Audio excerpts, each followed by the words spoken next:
сапалы білім балаларымыздың мызғымас құқығы деді. Яғни бұл жерде ең негізгі түйінді сөз бұл сапа деп айтты. Сонымен қатар білім туралы айтқан кезде, еңбек нарығына баулуға туралы айтқан кезде жалпы 5 жастан бастап ата-аналардың жеке жинақ қоры ретінде жеке салымы бұл келешек жинақ жүйесі туралы айтылды. Енді баршамызда да сұрақ көп. Өйткені былтыр біз бірінші сессияда ұлттық қор балаларға деген заң жобасын талқыладық. Өздеріңіз білесіздер, мақұлдадық. Ол жерде де көп сұрақтар болды. Бұл ұлттық қор, яғни ұлттық қордың инвестициялық салымынан, түсімінен түскен қаражатты біз балаларымызға саламыз. Соның негізінде балаларымыз 18 жасқа толғанға дейін өзінің жеке шоты болады. Және осы жеке есеп шотында қаражат баланың білім алуына, немесе оның жеке тұрғын үй алуына арналған алғашқы салымдардың бірі болады деп айтылды. Және бұл заң жобасы қазіргі таңда талқыланып мақұлданды. Енді келешек бірыңғай жүйе бойынша біз парламент мәжілісінің әлеуметтік мәдени даму комитеті осы айдың 23 қыркүйегінде, яғни енді келесі аптада бұйыртса өзіміз арнайы оқу ағарту министрлігі бар, ұлттық экономика министрлігі бар, қаржы министрлігі бар және қаржы орталығы бар. Солардың барлығын шақырып, бұл ұлттық қор балаларға заңнан қандай ерекшелігі болады, ата-аналармен жұмыс қалай болады, қалай жинақталады, бұның нақты механизмдерін біліп, өйткені бізге әлі заң ретінде де, немесе жоба ретінде де кірген жоқ. Сондықтан да біз бұны 23 күні талқылайтын боламыз. Одан кейін нақты бізде құзырлы органдардың мәліметі болғаннан кейін оны өзгертуге, халықпен талқылауға біз ашықпыз. Бірақ жеке менің ойымда жалпы бізде мектеп алды даярлық деген даярлық бар, 5 жастан бері қарай. Бұдан бөлек біздің мысалы үйірмеге, спорт секцияларына мемлекет тарапынан бөлінетін қаражаттарымыз бар. Бірақ үлкен мәселе біз кәсіби бағдарға, балалардың кәсіби бағдар қалай болады, қандай мамандыққа оны баулай аламыз, қандай мамандыққа қабілеті жақсы, қандай дағдылар керек деген кезде бізде әлде де білім саласында да, жалпы ағарту саласында да жүйе жоқ. Бәлкім 5 жастан жинақтау қоры осы кәсіби бағдар, сонымен қатар еңбек нарығына қажетті құзыреттіліктерді дамыта алатын орталықтарға жұмсалатын бола ма деген өзімде ой бар. Егер біз жаңа эфирге дейін экономист мырзамен де сөйлестік, жалпы бұны дегенмен ұлттық қор балаларға заң жобасы аясында біріктіру мәселесі өте өзекті. Бұл кез келген ата-ананың ойы деген ойдамыз. Сондықтан да бұл мәселені де қарастыруға бармыз. Жақсы, менде міне құзырлы органның, заң шығарушы органның келіп отырған әріптесімді деп айтуға болады. Жалпы бастамалар өте жақсы. Негізінен қазіргі уақытта мына біздің заң шығарушы органымыз халықтың біраз көкейінде жүрген мәселелерді биік мінберден көтеріп жатқандығының өзі халықтың көңіліне бір келешегіне деп айтуға болады, бір жылылық оятады. Міне бүгінгі талқыланып отырған мәселе де соның аясында. Жалпы бұл келешек бағдарламасы сияқты осындай жалпы болашаққа арналған бағдарламалардың болмаған деп айта алмаймыз. Бірақ та ол өмір ұзақ болған жоқ. Не себепті, қалай ойлайсыз? Өйткені бұл жерде әрине бұл бір мотивациялық дүние болу керек. Өйткені бұл болашаққа арналғандықтан жалпы біздің халық қалай? Көбінесе несие алса, сол несиені төлеуді ол міндетті болып табылады да. Ал егер де болашаққа келген кезде біз 2-3 жылға ойланып, бұны жарайды, биыл төлемей қояйық, биыл ақша салмай қояйық, балаларды кейінге көреміз деген сияқты кейінге қалдыру, ол жалпы біздегі қазақтың менталитетіне бар нәрсе. Сол үшін де бұл жерде президенттің тікелей осы мынау ұлттық қордың қаражатымен байланыстыру керек деген сияқты тапсырмасының өзі, және де оны міне парламенттен келген өкілдердің өздері де растап отыр. Егер де сондай бір жақсы механизм болатын болса, ол нәтижесі болады.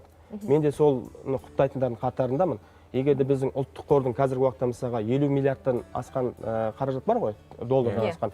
Соның табысының, яғни инвестициялық табыс дегеніміз, яғни бір жылдағы сол инвестициялық кірістілік әкелген қаражаттың 50% осы тікелей 18 жасқа толғанға дейінгі балалардың шотына аударылып отыратын болса, 5 жастан, ол бірінші кезекте қарапайым ауылдың азаматтарына ол үлкен бір стимул болады.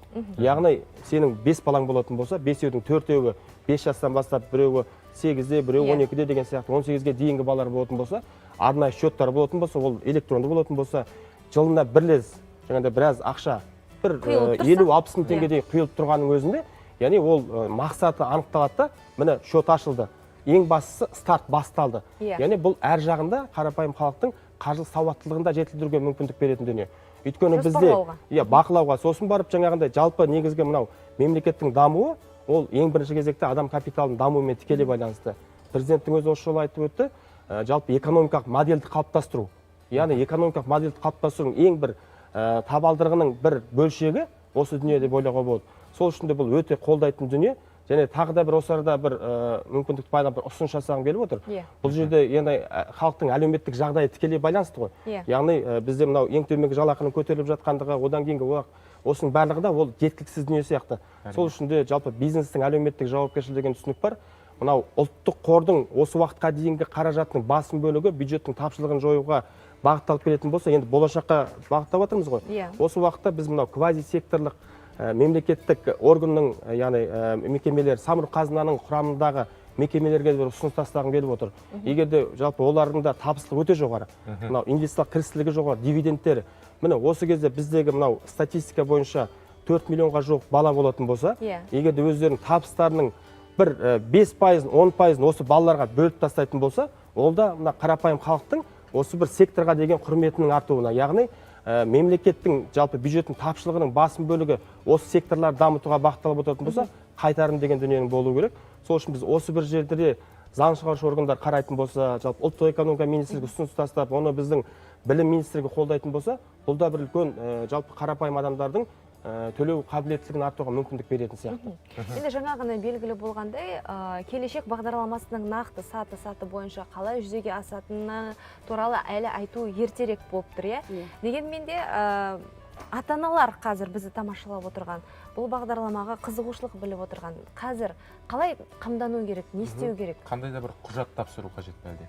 Енді бұны бірінші оқу ағарту министрлігі құжаттарын қазір қарастырып жатыр. Біз құжат қабылданбайынша, жоба бекітілмейінше, осындай құжатты жинақтаңыздар, осыған көңіл аударыңыздар деп айту ертерек. Сондықтан да біз 23-інде Қазақстан Республикасы парламентінің мәжілісіне, әлеуметтік мәдени даму комитетіне осындай барлық келіп механизмдерін түсіндіріп айтқаннан кейін нақты қандай құжат, бұны мысалы айына қанша салу керек, ең минималды, ең максималды, бұл қайда бағытталады, бағытталуының жалпы шын мәнінде соған нысаналы бағытталуы қалай болады, оның барлығын қарастырамыз. Сондықтан да бізде де сұрақтар өте көп. Бізге жалпы сайлаушылардан қазірдің өзінде күнделікті сұрақтар жолданып жатыр. Біз осы сұрақтардың барлығын қоятын боламыз. Жалпы келешек секілді жүйе ол тек қана Қазақстанда емес, бұл жалпы Германияда бар жүйе, бұл Ұлыбританияда қабылданған жүйе. Мысалы Германияның өзінде бала 18 жасқа толғанға дейінгі әрбір сыныбы және әрбір жас ерекшелігінің дамуына байланысты өзінің кететін қаражаты есептелген. Ол қаражатты есептеп, өздерінің ұлттық экономика министрлігі, енді олар территория деп бөлінеді ғой, өздерінің жерлеріне қатысты бөлген. Сәйкесінше бәлкім бізге де нақты, мектеп 1-ші классқа баратын қаражат осынша болады. 9-шы сыныпты бітіріп емтихан тапсырғаннан кейінгі қаражаты осынша болады. 11-ші сыныпқа осынша қаражат кетеді деген нақты бізде үкіметтен бір тарифтер белгіленуі қажет деген ойдамыз. Өйткені мен өзім таңғалдым. Осы бағдарламаға келердің алдында мен дайындалып көрдім.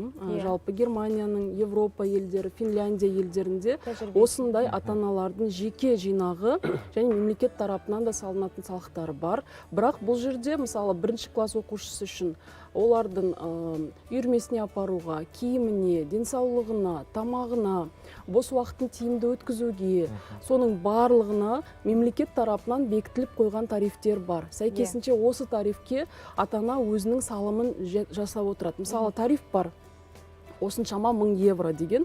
Сол евроға ата-ана өзі баланы қалай дүниеге әкелді, сол евроға дейін жеткізіп отырады. Тіпті кейбір мемлекеттерде өздері ата-ана жинап береді, ол қаражат, ол счетта бала 18-ден кейін де ашпайды. Ол балаға арналған пенсионный счет деп көрсетіледі екен. Яғни баланы дүниеге әкелгеннен 18 жасқа дейін ата-анасы жинақтайды. Оған мемлекеттен түскен салымдар да қосылады. Бірақ ол жинақ баланың болашақтағы, егер ол мүмкіндігі мысалы зейнетке ертерек шығам десе, зейнетке шығам десе, дәл сондайда есептер, счеттар бар екен. Маған бұл шын айтқанда таңғаларлық болды. Сондықтан да біз қазір, біз қазір және мысалы Германия өзінің сол бағдарламаларында жазған, біз алдымызда қандай болашақ күтіп тұрғандығын білмейміз. Сондықтан бүгінгі өзгермелі қоғам үшін біз балаларды страховать етуіміз қажет, сақтандыруымыз қажет. Соған байланысты осы жоба жинақтар осыған арналады деген. Сәйкесінше енді менде көп сұрақтар туындады. Біз қазір шын мәнінде тарифтерді көрсетуіміз қажет. Бірінші сыныпқа бала барған кезде формаға, тамағына, спортына, қосымша үйірмесіне, сонымен қатар жаңағыдай, енді мектеп алды даярлық қазір көптеген орталықтар бар, дайындық орталықтар, бос уақытын тиімді өткізу, соның барлығының біз шын тарифін ата-анаға беруіміз қажет секілді, және ата-ана өзі жинақтауы қажет. Біз бұл нарыққа, экономикалық нарыққа, экономикамыз енді үйрене бастады ғой. Біз жалпы 70 жыл жоспарлы экономикада өмір сүрген қоғамбыз ғой. Сондықтан кейін бізде көптеген экономикалық нелер болды, дағдарыстар болды. Сол дағдарыстан да қиындық көрген қоғам ретінде менің ойымша экономист Бауыржан мырза айтқандай, бізге қаржылық сауаттылық керек, және қаржылық сауаттылықтағы жинаған қаражаттың нысаналы тиімді жұмсалып оған адам капиталының дамуына нәтиже беретіндей бағытқа жұмсалу керек. Біз оны ата-аналарға түсіндіріп айтуымыз қажет. Және ең негізгі нәрсе жинақталған жинақтың қолды болып кетпеуі, жемқорлықтарға кетіп қалмауы, нақты нысаналы ата-анаға баруында да мемлекет, үкімет тарапынан бір ашық механизмдер қамтуы қажет. Келешек жинақтау жүйесі бойынша біршама ақпарат алдық. Ал енді мемлекет басшысы жайлы мектеп жобасы аясында 400-ге жуық мектеп салынады деп жоспарлады. Нақты айтты. Соңғы ақпараттар бойынша 359 мектеп салынатын болды. Бұл қанша жылға жоспарланған? Және де бұл бір мезгілде беріле ме, әлде біткенде іске қосыла бере ме? Негізі жалпы 2025 жылға дейін біздің мемлекетімізде оқушы орнының тапшылығы миллион оқушыны құрайды. Яғни биылдың өзінде 270 мың оқушының орын тапшылығын өзіміз көріп отырмыз. Кейбір мектептерде 3 ауысымды мектептер бітетін емес. Бұл біріншіден ішкі миграция толқынының жоғары болуы, сонымен қатар демографиялық өсімнің жоғары болуы. Біз бұған қуануымыз қажет. Өйткені енді демография өскен сайын жалпы халықтың саны өседі. Халықтың саны өскен сайын үкімет, экономика осы халықтың жағдайын жасауға кәдімгі қабілетті болуы қажет. Енді мемлекет басшысы Қасым-Жомарт Кемелұлы жалпы ауыл мен қала балаларының арасындағы білім алшақтығын мейлінше азайту үшін, жалпы сапалы білімге қолжетімділікті қамту үшін, сонымен қатар адами капиталды дамыту үшін өздеріңіз білесіздер, бұған дейін 800 мектеп жобасын іске қосты. Одан бөлек енді қолайлы мектеп, жайлы мектеп дегеніміз, бұл жерде бүкіл материалдық техникалық жабдықталуы өте заманауи. Яғни физика зертханаларында, химияның зертханаларында, сонымен қатар олар бастауыш бөлек, негізгі орта бөлек, жоғары мектептерінің кластары бөлек, сәйкесінше асханалары бөлек, спорт залдары бөлек, кәдімгі заманауи ең жабдықталуы да, сонымен қатар білім процестерінің ұйымдастырылуы да өте үздік деңгейде болатын жайлы мектеп жобасын ойластырды. Ең басында 402 мектеп деп айтылған, бүгінгі таңдағы бізге жеткен ақпарат бойынша 359. Енді бұның ерекшелігі неде? Дәл осындай мектеп қалада да және ауылда да салынатын болады. Бұған негізі бір стандартта салынады. Және бұл мектептердің салыну ерекшеліктері Самұрық Қазына Construction деп аталатын. Самұрық Қазына әл-ауқат қорының осындай құрылыспен айналысатын арнайы мектептердің құрылысымен айналысатын үлкен ұйымы болады. Сол ұйым арнайы экспертизаны жасатқызып, мектептердің құрылысын бастайды. Негізі мектептің құрылысы осы жылдан басталуы қажет. Бұл жерде біз қоғамдық бақылау енгізуді сұрадық. Қазіргі таңда қоғамдық бақылау енгізілуде. Әрбір мектептің тізімі, сонымен қатар сол мектептің құрылысы қай деңгейде жүргізіліп жатыр, видео бақылау болады. Оны кез келген азамат соны көре алады. Онлайн көре алады. Бұдан бөлек маслихат депутаттары, мәжіліс депутаттары, жалпы қоғамның 18-ге толған белсенді азаматы қоғамдық бақылау жүргізе алады. Біз биыл қоғамдық бақылау туралы заңды қабылдадық. Қазір Сенаттың қарауында, соның ішінде Самұрық Қазына Траст, Самұрық Қазына Констракшн, осы жайлы мектепке байланысты жобалар қоғамның бақылауында болады. Оған 18 жасқа толған, соттылығы жоқ, оның ішінде сыбайлас жемқорлықпен соттылығы жоқ азаматтар, және де ешқандай психонарко диспансер есебінде жоқ азаматтар өздері қоғамдық бақылау енгізе алады. Қоғамдық бақылау ол 3 бағытта жүргізіледі: қоғамдық экспертиза, қоғамдық мониторинг және қоғамдық тыңдаулар. Сондықтан да бұл мәселенің жүзеге асырылуы өте жақсы. 2019 жылдан бастап бізде мыңдаған жаңа мектептер дүниеге келе бастады. Бұл біріншіден экономикамыздың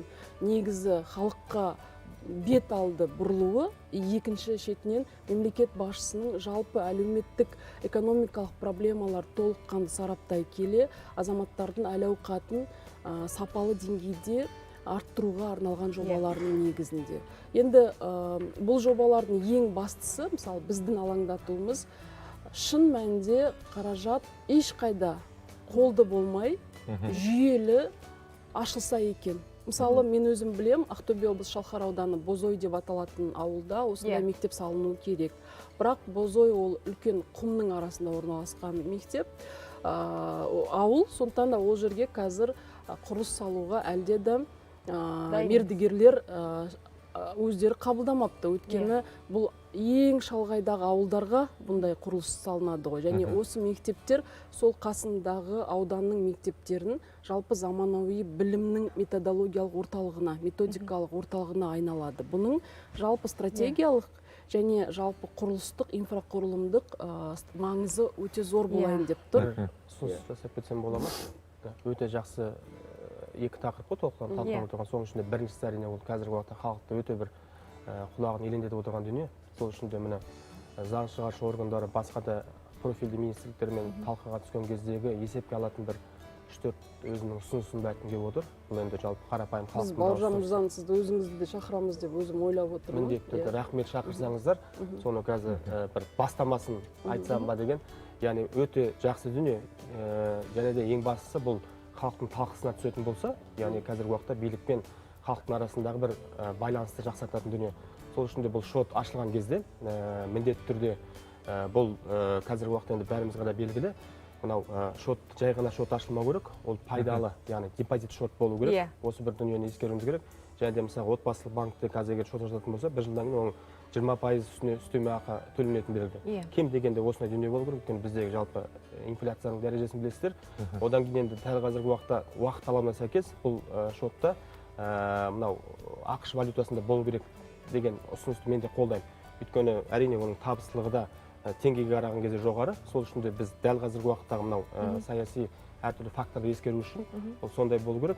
Сосын міндетті түрде бұл жерде біз мынау жалпы бізде еңбекке жарамды 9 миллион халық болатын, соның 7 миллионында несиенің бар екендігі белгілі.